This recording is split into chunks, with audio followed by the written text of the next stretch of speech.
കുട്ടീസ് welcome back to Xylem learning. It's me Anuragna, നിങ്ങളുടെ സ്വന്തം അനുമിസ് ആണ്. ഓക്കെ, മക്കൾ എല്ലാവരും നിങ്ങളുടെ ക്രിസ്മസ് എക്സാമിന്റെ തിരക്കിലാണ്, എനിക്കറിയാം.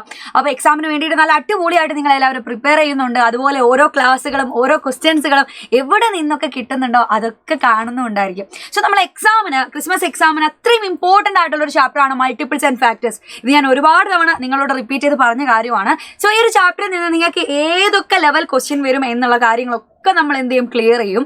അപ്പൊ അതിൽ ഏറ്റവും ഇമ്പോർട്ടന്റ് ആയ ഒരു ചോദ്യമാണ് നമ്മൾ ഇപ്പൊ ചെയ്യാൻ പോകുന്നത്. എന്റെ മക്കൾ നല്ലോണം ശ്രദ്ധിച്ച് നമ്മളെ ക്ലാസ്സിലിരിക്കുക. നിങ്ങളെ ടെക്സ്റ്റ് ബുക്കിലെ ലാസ്റ്റ് സെക്ഷനിലേക്ക് നിങ്ങൾക്ക് ഒരു നമ്പർ തന്നിട്ട് അതിന്റെ ഘടകങ്ങൾ ആരൊക്കെയാണ് എന്ന് കണ്ടുപിടിക്കാൻ ചോദിച്ചിട്ടുണ്ടായിരിക്കും. പക്ഷെ അതിന്റെ കൂട്ടത്തിൽ നിങ്ങൾക്ക് കാണാം എന്താണ് ചോദ്യം. യെസ്, ഒരു നമ്പറിന്റെ 3 അഭാജ്യ ഘടകങ്ങളുടെ ഗുണനഫലമായിട്ട് അല്ലെ നമ്മളെ പ്രൈം നമ്പേഴ്സിന്റെ പ്രൊഡക്റ്റ് ആയിട്ട് എഴുതിയതിന് ശേഷം അതിന്റെ എല്ലാ ഘടകങ്ങളും കണ്ടുപിടിക്കാൻ നിങ്ങളോട് ചോദിക്കും. സോ എന്താണ് പ്രൈം നമ്പർ, അഭാജ്യ സംഖ്യകൾ ആരൊക്കെയാണെന്ന് അറിയുന്ന ഒരാൾക്ക് ഭയങ്കര സിമ്പിൾ ആയിട്ട് എന്ത് ചെയ്യാം, ഈ ചോദ്യം അറ്റൻഡ് ചെയ്യാൻ പറ്റും. അപ്പൊ നമുക്ക് പഠിച്ച കാര്യമാണ്, നമ്മൾ എന്ത് ചെയ്യുക, ഒന്നുകൂടെ ട്രൈ ചെയ്ത് നോക്കുക മക്കളെ. ഇത്രയും ഇമ്പോർട്ടന്റ് ആയിട്ടുള്ള ചോദ്യമാണ്. അതുകൊണ്ട് എന്ത് ചെയ്യുക, നിങ്ങളുടെ ടെക്സ്റ്റ് ബുക്കിൽ പറഞ്ഞതിൽ വെച്ച് നിങ്ങൾക്ക് ഏറ്റവും എളുപ്പത്തിൽ കണ്ടുപിടിക്കാൻ പറ്റുന്ന ചോദ്യവും കൂടിയാണ്.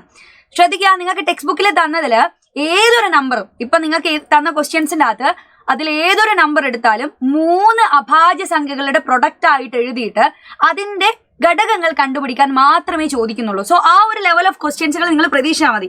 വലിയ നമ്പേഴ്സുകളോ അല്ലെങ്കിൽ വലിയ ഒരുപാട് 3ൽ കൂടുതൽ പ്രൈം നമ്പേഴ്സിന്റെ പ്രൊഡക്റ്റ് ആയിട്ട് വരുന്ന നമ്പേഴ്സുകൾ തരാൻ ചാൻസുകൾ കുറവായിരിക്കും.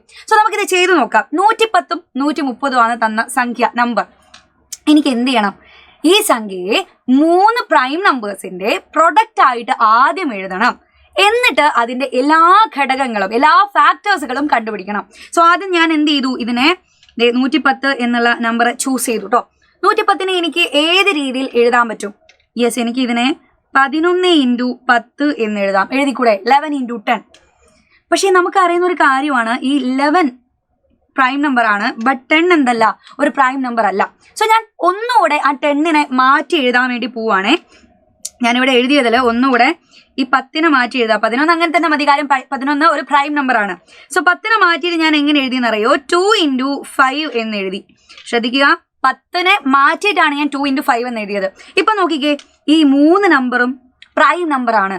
സോ 110നെ എനിക്ക് 3 അഭാജ്യ സംഖ്യകളുടെ 3 പ്രൈം നമ്പേഴ്സിന്റെ പ്രൊഡക്റ്റ് ആയിട്ട് എഴുതാൻ പറ്റി. 11 × 2 × 5. നമ്മൾ ആദ്യത്തെ ക്വസ്റ്റ്യൻ ആൻസർ കണ്ടുപിടിച്ചു. ഇനി എന്ത് ചെയ്യണം, നിങ്ങൾ ഇതിന്റെ എല്ലാ ഘടകങ്ങളും എല്ലാ ഫാക്ടേഴ്സുകളും നിങ്ങൾ കണ്ടുപിടിക്കണം. അപ്പൊ ആദ്യം എന്റെ മക്കൾ മനസ്സിലാക്കേണ്ട ഒരു കാര്യം എന്താ അറിയോ? സിമ്പിൾ ആയിട്ട് ചിന്തിച്ചോളാം. 110ന്റെ എല്ലാ ഘടകങ്ങളുമാണ് ചോദിച്ചത്. സോ മനസ്സിലാക്കുക മക്കളെ, 110ന്റെ ഘടകങ്ങളിൽ എപ്പോഴും നിങ്ങൾക്ക് ഉറപ്പിക്കാം 1 എന്ന് പറയുന്ന ഒന്നും അതേപോലെ 110ഉം 1ഉം 110ഉം അതിന്റെ ഘടകമായിരിക്കും. സോ നിങ്ങൾ എപ്പോഴും മനസ്സിലാക്കണം, 1 എന്ന് പറയുന്ന നമ്പറും അതേ സംഖ്യയും ഏതായിരിക്കും, തന്നിരിക്കുന്ന നമ്പറിന്റെ ഘടകമായിരിക്കും. സോ ഞാൻ അത് അവിടെ ഉറപ്പിച്ചെഴുതി. പിന്നെ നമുക്ക് ഉറപ്പിക്കാൻ പറ്റുന്ന 3 പേരാണ് ഇവിടെ കിട്ടിയ ഈ 3 നമ്പറും. ആരൊക്കെ? 2, 5, 11. ഇവിടെ കിട്ടിയ ആരൊക്കെയാണ്? 2 ഉണ്ട്, 5 ഉണ്ട്, 11 ഉണ്ട്. സോ ഈ 3 നമ്പറും ആരുടെ ഘടകങ്ങളായിരിക്കും? 110ന്റെ ഘടകങ്ങളായിരിക്കും. ഞാനിവിടെ കണ്ടുപിടിക്കുന്നത് ഫാക്ടേഴ്സ് ആണ്, ഘടകങ്ങൾ. ഓക്കെ. ഇനി ബാക്കിയുള്ള ആരൊക്കെയാണ്, അല്ലെങ്കിൽ ബാക്കിയുള്ള ഘടകങ്ങൾ ആരൊക്കെയാണെന്ന് കണ്ടുപിടിക്കാൻ ഭയങ്കര സിമ്പിൾ ആണ്. എന്ത് ചെയ്താൽ മതി എന്ന് പറഞ്ഞാൽ, ഈ പ്രൈം നമ്പേഴ്സിനെ നമ്മൾ എന്ത് ചെയ്താൽ മതി? യെസ്, ഈ പ്രൈം നമ്പേഴ്സിനെ അങ്ങോട്ടും ഇങ്ങോട്ടേക്കും അതിനെ മൾട്ടിപ്ലൈ ചെയ്താൽ മതി, അതിന്റെ പ്രൊഡക്റ്റ് എടുത്താൽ മതി. സോ ഞാൻ ആദ്യം എന്ത് ചെയ്യണം, ഓരോന്നിനെ മൾട്ടിപ്ലൈ ചെയ്യണേ. ആദ്യം ഞാൻ 11നെ 2 കൊണ്ട് ഇങ്ങനെ മൾട്ടിപ്ലൈ ചെയ്തു. പോകുന്ന പോക്ക് നോക്കാം. 11 × 2 എത്ര വരും? 22. സോ 22 ഇതിന്റെ ഒരു ഘടകമായിരിക്കും. അടുത്ത നമ്പർ 11നെ ഞാൻ 5 കൊണ്ട് മൾട്ടിപ്ലൈ ചെയ്തു. 11 × 5 55. അപ്പൊ 55ഉം 55ഉം 110ന്റെ ഒരു ഘടകമാണ്. കഴിഞ്ഞില്ല, നമ്മൾ ഒരാളെ കൂടെ മൾട്ടിപ്ലൈ ചെയ്യേണ്ട. ആരാണ്? 2ഉം 5ഉം നമ്മൾ മൾട്ടിപ്ലൈ ചെയ്തില്ല അല്ലേ? അപ്പൊ 2ഉം 5ഉം മൾട്ടിപ്ലൈ ചെയ്ത് നമുക്ക് ആരെ കിട്ടും? 10 എന്നുള്ള നമ്പർ കിട്ടും. സോ 10ഉം ആരുടെ ഫാക്ടർ ആണ്? യെസ്, 110ന്റെ ഒരു ഘടകമാണ്. സോ നമ്മൾ എല്ലാ ഫാക്ടേഴ്സും കണ്ടുപിടിച്ച് കഴിഞ്ഞു. ആരൊക്കെയാണ് 110ന്റെ ഘടകങ്ങൾ? 1, 2, 5, 11, 22, 55, 10 ആൻഡ് 110. ഓക്കെ, അപ്പൊ ഇവരെല്ലാവരും 110ന്റെ ഘടകങ്ങളാണ്. സോ ഇതുപോലെ തന്നെ നിങ്ങൾ എന്ത് ചെയ്യണം, 130നെയും ഒന്ന് എഴുതി നോക്കണം. ആദ്യം ഞാൻ 130നെ അതിന്റെ പ്രൈം നമ്പേഴ്സിന്റെ പ്രൊഡക്റ്റ് ആയിട്ട് എഴുതി തരാം. 3 അഭാജ്യ സംഖ്യകളുടെ ഗുണനമായിട്ട് എഴുതണം എനിക്ക് അല്ലേ? സോ 130നെ ഞാൻ എങ്ങനെ എഴുതും? 13 × 10 എന്ന് എഴുതാം, സിമ്പിൾ ആയിട്ട്. അപ്പോഴും നിങ്ങൾ ശ്രദ്ധിക്കണം, എന്താണ്? യെസ്, 10 ഒരിക്കലും ആരല്ല, ഒരു പ്രൈം നമ്പർ അല്ല. അപ്പൊ നമ്മൾ 10നെ മാറ്റി എഴുതാൻ ശ്രമിച്ചു.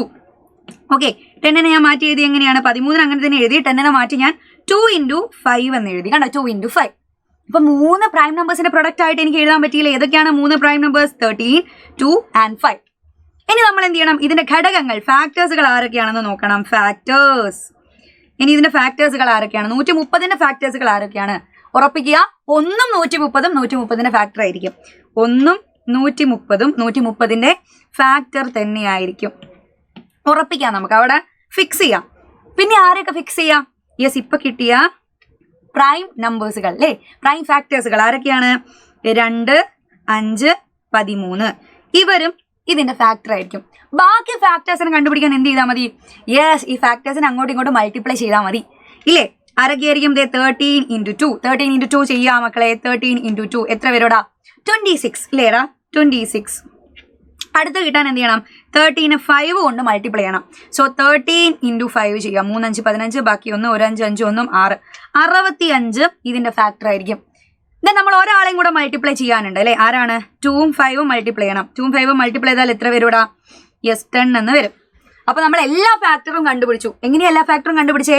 ഇവിടെ കിട്ടിയ ആ 3 പ്രൈം നമ്പറിന്റെ പ്രൊഡക്റ്റുകൾ അങ്ങോട്ട് ഇങ്ങോട്ട് നമ്മൾ മൾട്ടിപ്ലൈ ചെയ്തപ്പോൾ ആ പ്രൊഡക്റ്റുകൾ കണ്ടുപിടിച്ചപ്പോൾ. അപ്പൊ സിമ്പിൾ ആയിട്ട് ഇതുപോലെയുള്ള ചോദ്യം വന്നാൽ നിങ്ങൾ എന്ത് ചെയ്യണം? അറ്റൻഡ് ചെയ്യണം.